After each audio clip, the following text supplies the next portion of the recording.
امام احمد رضا رحمۃ اللہ علیہ سے پہلے بھی ترجمے اردو قرآن میں لکھے گئے، اردو زبان کے اندر لکھے گئے ترجمہ قرآن، جس میں شاہ ولی اللہ محدث دہلوی کا ترجمہ پہلے فارسی زبان میں، ان کے دو بیٹوں کا ترجمہ شاہ عبد القادر کا، شاہ رفیع الدین کا، یہ ترجمہ پرانی اردو کے اندر ہے۔ آج کل کی اردو پڑھنے والا بندہ، اردو ملا کا جو طالب علم ہے، اس کے لیے وہ زبان سمجھنا شاید ممکن نہ ہو۔ اس کے بعد ترجمے پھر لکھے گئے، سید احمد کا ترجمہ ہے، یہ محمود الحسن دیوبندی کا ترجمہ ہے، مولانا اشرف علی تھانوی حکیم الامت دیوبند کا ترجمہ ہے، عبد الماجد دریابندی جو بڑا اردو کا ادیب عریب اور رائٹر مانا جاتا ہے اس کا ترجمہ ہے، مرزا صاحب کا ترجمہ ہے، جپی نذیر کا ترجمہ ہے، فتح محمد جلندری کا ترجمہ ہے۔ سارے ترجمے اٹھا کے دیکھو اور پھر اسی مقام سے احمد رضا کو دیکھو اور حقیقت حال روز روشن کی طرح جا ہو جائے گی۔ آئیے میں نمونے کے طور پر چند ایک ترجمے کے نمونے رکھتا ہوں، اور اس لیے میں جان بوجھ کر نام نہیں لیتا کہ یہ کس نے لکھا ہے کہ کسی ہستی کو اس پر اعتراض نہ ہو، کوئی بندہ یہ نہ کہے کہ بھائی یہ بات اخلاق سے گری ہوئی کر دیے۔ قرآن مجید کی مشہور آیت کریمہ سورہ فتح کی، انا فتحنا لک فتحا مبینا لیغفر لک اللہ ما تقدم من ذنبک وما تأخر۔ وہ اردو ادب کا مشہور رائٹر جب اس کا ترجمہ کرتا ہے تو کیا کہتا ہے؟ اے نبی ہم نے تیرے لیے کھلی فتح کو کھول دیا اور تیری خطائیں جو تو نے پہلے کی۔ آپ نے غور نہیں فرمایا ہے، یہ تو سر پٹکنے کی جگہ ہے۔ اے نبی ہم نے تیرے لیے کھلی فتح کو کھول دیا اور تیری خطائیں جو تو نے پہلے کی وہ بھی بخشی، اور تیری وہ خطائیں جو تو بعد میں کرے گا وہ بھی بخشیں گے۔ نبی خطا کار ہے، اور صرف یہ نہیں کہ ماضی میں خطائیں کی ہیں، قرآن اترنے کے بعد بھی خطا ہونا ممکن رہ گیا ہے، معاذ اللہ ثم معاذ۔ اور جب کہا کہ چلو ان کو چھوڑو کسی اور سے پوچھ لیتے، ادھر سے آواز آتی کہتے ہیں نبی ہم نے تیرے بولا اور تیرے گناہ جو تو نے پہلے کیے وہ بھی بخشے، اور تیرے وہ گناہ جو تو بعد میں کرے گا وہ بھی بخشے۔ تو کیسی فتح مکہ کی خوشخبری؟ حضرات میرے ساتھ چلیے نا ذرا، میں آپ کو کیسے سمجھاؤں یہ بات کیا ہے، آپ تک کیسے منتقل کروں میں یہ کیا عرض کر رہا ہوں۔ عزیزان گرامی قدر توجہ رکھنا، اب کوئی نبی کو گناہگار کہہ رہا ہے، کوئی نبی کو خطا کار ٹھہرا رہا ہے، کوئی نبی پر گناہ کا الزام لگاتا ہے، کوئی نبی پر خطا کار ہونا کہہ رہا ہے، کوئی ماضی کے گناہوں کی بات کرتا ہے، کوئی موجودہ گناہوں کی بات کرتا ہے، کوئی آنے والے زمانے کے گناہوں کی بات کرتا ہے۔ حالانکہ اہل سنت کی عقائد کی جو 8 کتابیں ان کے پڑھ کے دیکھو، اہل سنت کا اجماعی نظریہ، فقہ اکبر ہو، چاہے شرح فقہ اکبر ہو، چاہے مواقف ہو، چاہے شرح مواقف ہو، چاہے نبراس ہو، چاہے شرح عقائد ہو، چاہے تمہید ابو شکور سالمی ہو، چاہے خیالی ملا عبد الحکیم سیالکوٹی کی ہو، چاہے تمہید ابو شکور سالمی کی ہو، چاہے ملا علی قاری بولتا ہو، چاہے علامہ عبد العزیز فرہانوی بولتا ہو، چاہے شرح مواقف والا میر سید شریف جرجانی کہتا ہو، سب کا اجماعی نظریہ ہے نبیوں کے بارے میں کیا ہے؟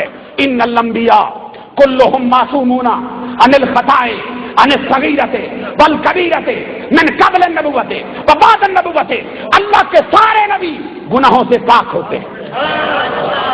جھوم کے نظریے کا اظہار کر دیتے ہیں، اللہ کے سارے نبی گناہوں سے پاک ہیں، چھوٹے گناہوں سے بھی پاک، بڑے گناہوں سے بھی پاک، اعلان نبوت سے پہلے بھی پاک، اعلان نبوت کے بعد بھی پاک۔ اور ایسے وقت میں پتہ چلتا ہے کہ جب انہوں نے ترجمہ کیا ہے اہل سنت کا نظریہ ان کے سامنے نہیں تھا۔ میں کیسے سمجھاؤں آپ کو حضرات یہ بات؟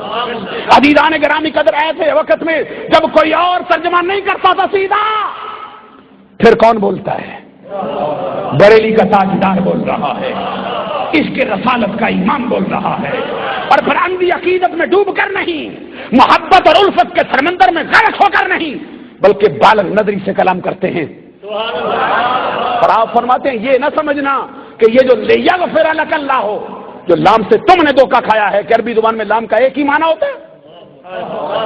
ارے لام 5 معنوں کے لیے استعمال ہوتا ہے عربی زبان میں، کبھی اختصاص کے لیے آتا ہے، کبھی علت کے لیے آتا ہے، کبھی زائدہ بنایا جاتا ہے کلام کو حسن دینے کے لیے، کبھی اس کے قسم کے لیے لایا جاتا ہے، اور کہا گیا ہے فارسی میں لام بہرے اختصاص ہو، عاقبت، علت، قسم، زائدہ، ان رام مراد بعد قول ہے بیریا۔ امام احمد رضا فرماتے ہیں یہاں پہ لام کا وہ معنی نہیں جو تو نے سمجھا۔ ہم بتاتے ہیں وہ کیا ہے. تو پھر امام احمد رضا کے قلم سے جو ترجمہ نکلتا ہے کیا فرماتے ہیں؟ اے نبی ہم نے تجھ پر روشن فتح کو کھولا اور تیرے سبب سے تیری امت کے پہلے گناہ بھی بخشے بعد والے بھی بخشے رہیں گے. یہاں پر تیرے گناہوں کی بات نہیں، تیری امت کے گناہوں کی بات ہے.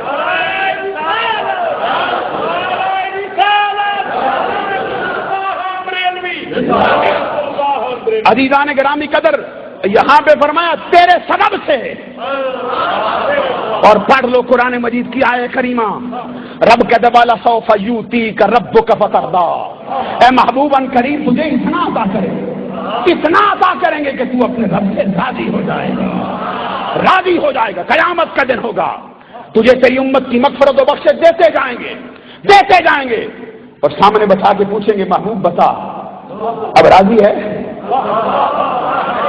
آپ نے غور نہیں فرمایا ہے. بتا اب راضی ہے؟ اور آقا کونین صلی اللہ علیہ وسلم سے پوچھا جاتا آقا بتائیے آپ اپنے رب سے کیسے راضی ہوں گے؟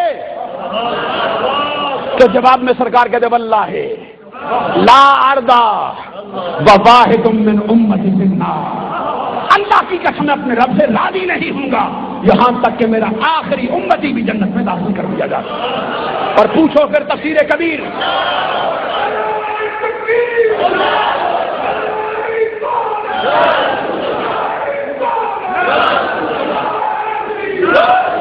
اور پوچھئے امام رازی سے، فخر الدین رازی سے، مفسروں کا امام، اپنی کتاب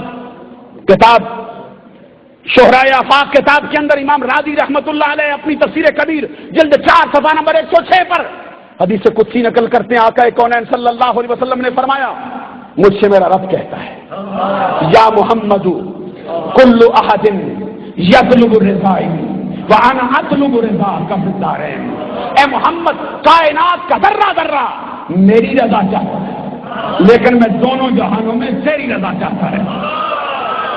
اور اسی کا ترجمہ امام احمد رضا نے کیا، خدا کی رضا چاہتے ہیں دو عالم، خدا کی رضا چاہتے ہیں دو عالم، خدا چاہتا ہے رضائے محمد، خدا چاہتا ہے رضائے.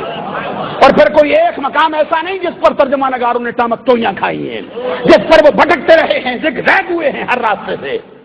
میں آپ کو یہ تو آقا کونین کی عصمت کی بات ہے. آئیے ذرا میں ایک مقام آپ کے سامنے وہ بھی رکھوں. حضرت عیسیٰ روح اللہ کلمت اللہ جن کی ماں پاکیزہ طیبہ طاہرہ صدیقہ حضرت مریم، اس کو پڑھاؤ. ہم نے اس کو پڑھا تو کیا کہتے ہیں؟ عمران کی بیٹی مریم جس نے روکے رکھا اپنی شہوت کی جگہ کو. ایمان سے کہنا عورت کے پورے سراپے میں کوئی خاص جگہ محفوظ کرنے والی ہوتی ہے، یہ سر کے بالوں سے لے کر پاؤں کے ناخنوں تک. جب ہم نے یہ سوال کیا تو کون بولتا ہے؟ ملکہ فردوس بری، نور چشم رحمت للعالمین، ہمارے آقا کے جگر کا ٹکڑا، عصمت کا در نہاں، عفت کا گنج گراں، شہزادی کون و مکان، حسن و حسین کی ماں، آقا کونین کی لخت جگر.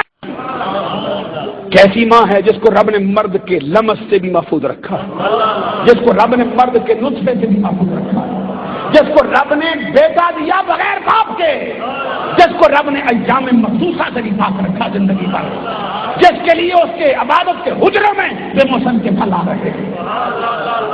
حضرت مریم کی پاکیزگی کی گواہی رب نے قرآن میں دی.